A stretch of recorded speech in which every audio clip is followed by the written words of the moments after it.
Jai Hind friends, welcome to Step 4 Special. Today in this video we will discuss D.Ed IDMR Paper 12 Unit 5.5 Teaching Vocabulary and Grammar। आइए इसके बारे में जानते हैं कि किस प्रकार से हिंदी भाषा के लिए बच्चे को हम वोकैबुलरी और ग्रामर सिखा सकते हैं। आइए जानते हैं। आइए अब जानते हैं unit 5.5 teaching vocabulary and grammar. आइए इसके बारे में जानते हैं कि किस प्रकार से हिंदी से संबंधित वोकैबुलरी और ग्रामर को हम बच्चे को सिखा सकते हैं और उसको एजुकेशन में आगे प्रमोट कर सकते हैं। आइए इसके बारे में जानते हैं। अब यहाँ पर बताया गया है शब्दावली। शब्दावली मीन्स वोकैबुलरी। शब्दों का वह समूह है जिसके द्वारा हम एक वाक्य बनाकर उसका अर्थ निकालते हैं। अब यहाँ पर बताया गया कि शब्दावली क्या होती है कि शब्दों का वो समूह होता है जिससे जुड़कर किसी भी वाक्य का हम अर्थ निकालते हैं, उसका जो मीनिंग होता है उसको समझते हैं।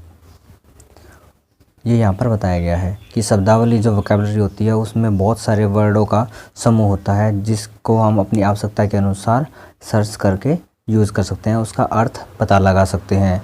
किसी भी वर्ड का अर्थ जब तक हमें उसका मालूम ना हो उसको हम अपने वाक्य में प्रयोग नहीं कर सकते। इसके लिए जो वोकैबुलरी है, शब्दकोश है, उसको हम यूज़ करते हैं कि हमारी जो वोकैबुलरी है उसको डेवलप करने के लिए शब्दकोश या डिक्शनरी का हम यूज़ करते हैं, जो कि मुख्य रूप से शब्दों की जो संख्या है उसको बढ़ाने के लिए काम आता है। जो शब्दों की मीनिंग्स के साथ जो इन्फॉर्मेशन है उसको जानने में हमारी हेल्प करता है। आइए इसके बारे में आगे जानते हैं। शब्दावली की कुछ विशेषताएं हैं, उनके बारे में जानते हैं कि किस प्रकार से जो शब्दावली है वह विशेष रूप से मानी जाती है। फर्स्ट दिया गया है यहाँ पर, यह कई शब्दों का समूह होता है। सेकंड दिया गया है, शब्दावली भाषा को सरल बना देती है। थर्ड दिया गया है, यह शब्दों को एक अर्थ प्रदान करती है। फोर्थ दिया गया है यहाँ पर, शब्दावली अर्थ को भी सरल करती है। 5 दिया गया है, शब्दावली अर्थों का विनिमय है जो भाषा के प्रयोग में पाई जाती है। अब यहाँ पर 6 बताया गया है, शब्दावली में व्याकरण पूर्ण रूप से प्रयुक्त होती है। ये सब के सब जो पॉइंट्स हमने यहाँ पर पढ़े हैं ये शब्दावली से रिलेटेड बताए गए हैं, उसकी विशेषता को बताते हैं कि किस प्रकार से शब्दावली अपनी विशेषता रखती है, अपना महत्व रखती है, किसी भी भाषा के सीखने में उसका क्या योगदान होता है, ये यहाँ पर बताया गया है कि जो आइए अब जानते हैं हिंदी शब्दावली के शिक्षण कि किस प्रकार से जो हिंदी शब्दावली है उसका जो टीचिंग है वह करनी चाहिए और बच्चों को उसके बारे में ज्ञान प्रदान करना चाहिए। आइए इसके बारे में जानते हैं। हिंदी शब्दावली के शिक्षण ज्ञान की किसी विशेष विधि में प्रयोग किए जाने वाले शब्दों की उनकी परिभाषा सहित सूची परिभाषा शब्दावली या परिभाषिक शब्दकोश कहलाती है। अब यहाँ पर बताया कि जो शब्दों का एक समूह होता है, जो एक संग्रह होता है, उसको हम शब्दावली कहते हैं, शब्दकोश कहते हैं।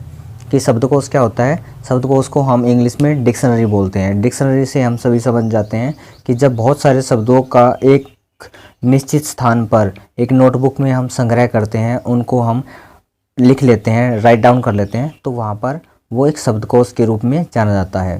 ये यहाँ पर बताया गया है। आइए इसमें आगे जानते हैं।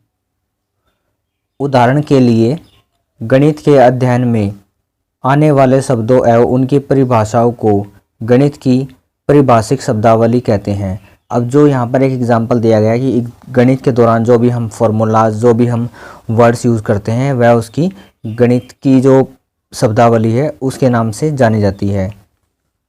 आगे दिया गया इसमें, पारिभाषिक शब्दों का प्रयोग जटिल विचारों की अभिव्यक्ति को सुचारू बनाता है। अब यहाँ पर बताया कि जो पारिभाषिक शब्द होते हैं उनकी जटिलता को समझने के लिए यूज़ करना होता है, वो बताया गया है कि किस प्रकार से उनका प्रयोग करके हम अपने अभिव्यक्ति के साथ उसको जोड़कर समझ सकते हैं और अपनी आवश्यकता के अनुसार शब्दों का प्रयोग कर सकते हैं। ये यहाँ पर बताया गया है। आइए इसमें आगे जानते हैं। अब यहाँ पर बताया गया है द्विभाषी शब्दावली। आइए इसमें जानते हैं। द्विभाषी शब्दावली में एक भाषा के शब्दों का दूसरी भाषा में समानार्थ शब्द दिया जाता है। अब यहाँ पर बताया कि जब दो लैंग्वेज के बीच में हम कंपैरिजन करते हैं तो वहाँ पर एक दूसरी लैंग्वेज में जो वर्ड दिए गए हैं उनका अर्थ वो सेम होता है।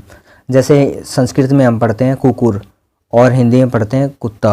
अगर जब हम कुकुर को इसके साथ सिमिलर वर्ड के साथ जोड़ते हैं तो उसका जो समानार्थी शब्द है वो मिलता है, कि इसका जो समान अर्थ है वो वाला शब्द मिलता है जो कि द्विभाषी शब्दावली को परिभाषित करता है। आइए इसमें आगे जानते हैं।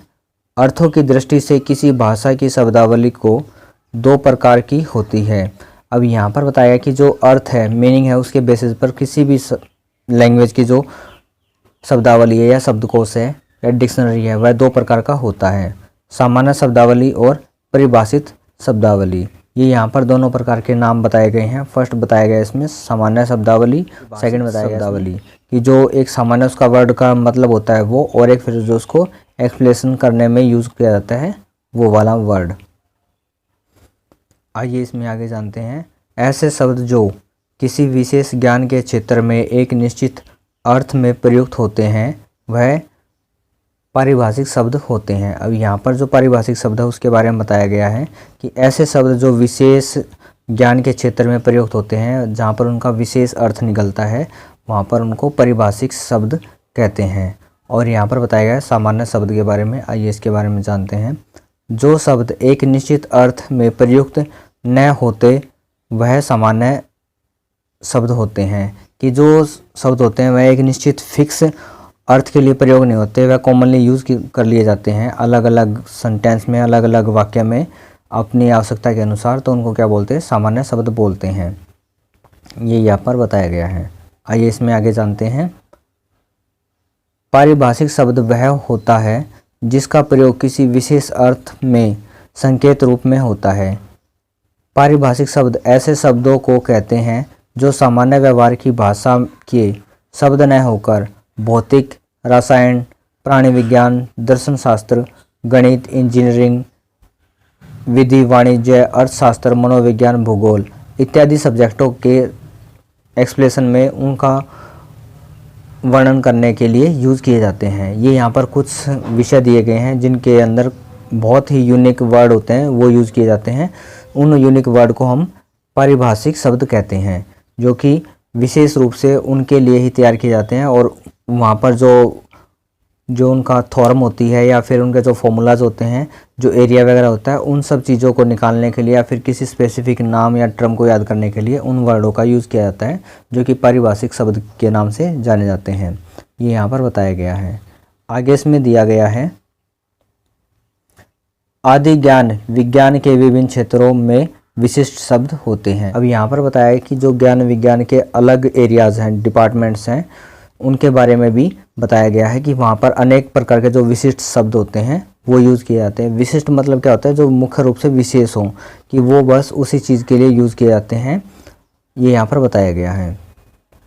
आइए इसमें आगे जानते हैं हिंदी व्याकरण, कि हिंदी व्याकरण में कौन कौन से जो चैप्टर्स होते हैं जो वाक्य को और शब्द को समझाने के लिए और एक अच्छा कन्वर्सेशन डेवलप करने के लिए बहुत ही हेल्पफुल होते हैं। आइए इसके बारे में जानते हैं। फर्स्ट दिया है इसके अंदर संज्ञा, सेकंड दिया गया इसके अंदर सर्वनाम, विशेषण, क्रिया, क्रिया विशेषण, वाक्य, अव्यय, लिंग, वचन, कारक, काल, उपसर्ग, प्रत्यय, समास, संधि, प्रामुचित, शब्द विकास, पर्यायवाची शब्द, विपरीतार्थी शब्द, अनेक शब्दों के लिए एक शब्द, मुहावरे, छंद, अलंकार, रस। ये सब के सब जो चैप्टर्स होते हैं मिलकर एक ग्रामर के रूप में, हम हिंदी ग्रामर के रूप में हम इनको यूज़ करते हैं, ताकि अच्छे से जो शब्द है उसका गठन और उसका प्रयोग हम सीख सकें। किस प्रकार से एक शब्द है वह अपना एक महत्व रखता है,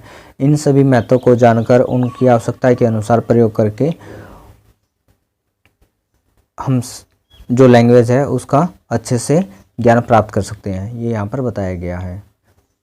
अब इस वीडियो में हमने सीखा है कि जो टीचिंग वोकैबुलरी एंड ग्रामर है किस प्रकार से हिंदी लैंग्वेज के लिए अपना इम्पोर्टेंट स्थान रखती है और बच्चों को हिंदी सिखाने में हेल्पफुल होती है। ये यहाँ पर बताया गया है। अगर यह वीडियो आपके लिए किसी प्रकार से एजुकेशन में हेल्पफुल रही है तो please like, share and subscribe with your friends और अपना वैल्यूएबल फीडबैक ज़रूर दें ताकि हम और भी अधिक मोटिवेट होकर आपके लिए एजुकेशनल वीडियो बना सकें। आप हमें इस वीडियो के कमेंट में बता सकते हैं कि नेक्स्ट वीडियो आप किस चैप्टर पर या फिर किस पेपर के लिए डिस्कस चाहते हैं, किस कोर्स के लिए। अगर आपको किसी भी कोर्स में कोई भी डिफ़िकल्टी आ रही है तो उसको हमारे साथ आप शेयर कर सकते हैं कमेंट के थ्रू। हम उस पर भी वीडियो बनाएंगे और आपका जो हेल्प है उसके लिए अच्छे से तैयारी करेंगे। धन्यवाद।